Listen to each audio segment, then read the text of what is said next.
enlarged McLaren testing in Barcelona in the run-up to the 2017 F1 season. The test did not go well. Amazon Prime has returned to things four-wheeled with its latest original production. It's not another Jeremy Clarkson spin-off, though it's a rare look at the inner workings of a Formula One team.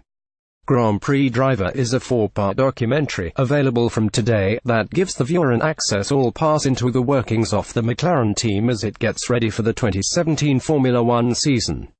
Access to teams in this highly competitive and highly secretive sport is unusual, particularly a team as image-conscious as McLaren. So it's a little surprising just how much we get to see, as what's meant to be a turnaround season instead plumbs new depths of despair for the organization. It's a simple concept. Camera crews wander about the breathtaking McLaren Technology Center, the white and grey techno palace from which the cars are birthed.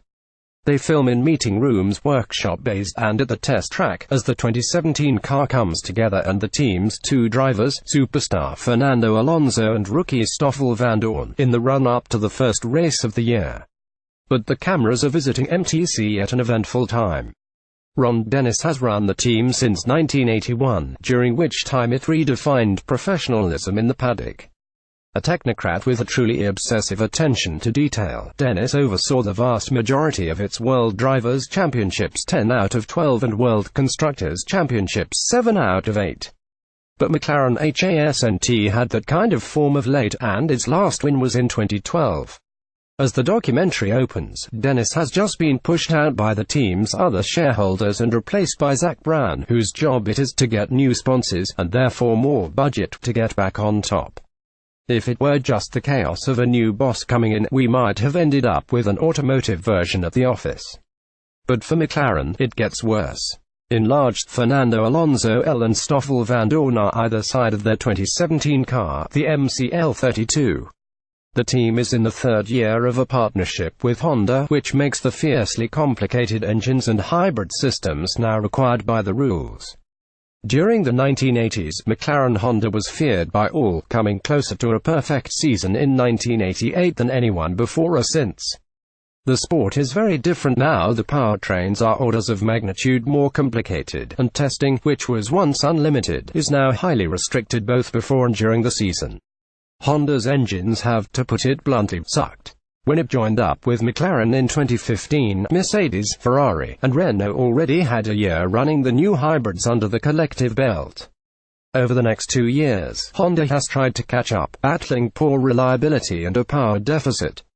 Things were starting to look up at the end of 2016, but any hope of continuing that momentum into the new season evaporated like a puddle of racing gas on a hot summer's day.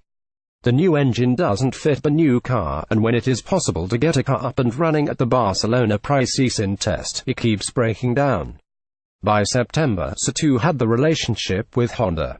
That's not to suggest McLaren shares no blame. Its job was to build the car on time for the first shakedown, a date it missed as parts weren't ready yet. And watching Grand Prix Driver, you get a sense that sometimes people on the team don't realize quite how bad things are. It was hard to keep a straight face when we saw the new livery unveiled, a color scheme which ought to have used McLaren's vivid papaya orange paint but instead managed to appear a bad copy of the failed Manor F1 team's design. To make matters worse, Ferrari decided, late in the game, to launch its own 2017 car on the same day as McLaren. As the new kid, we get a lot more access to Vandoorne than double world champ Alonso.